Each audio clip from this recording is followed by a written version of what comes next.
Dr. Gartner is in the house. You are a man who has diagnosed President Trump as having dementia. John, what are the symptoms of dementia that you can see in our president? So the first most important thing to realize about a diagnosis like dementia is we're really evaluating someone against their own baseline. So we have to see a major deterioration in functioning, in language and thinking.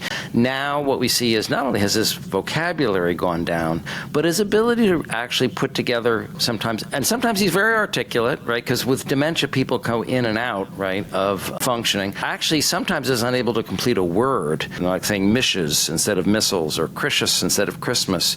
This is something that only people who have a organic brain disease do.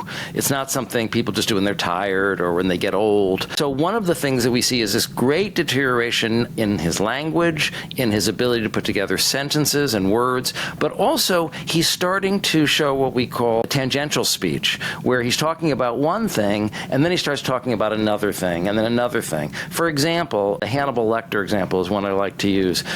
He was lying and saying that they're sending all these immigrants from insane asylums, right? And then he goes, Silence of the Lambs. Anyone seen Silence of the Lambs? Well, Silence of the Lambs is a movie about insane asylums. Okay, right. So now we've moved from immigrants to, has anyone seen this movie? But in other words, it really doesn't make sense.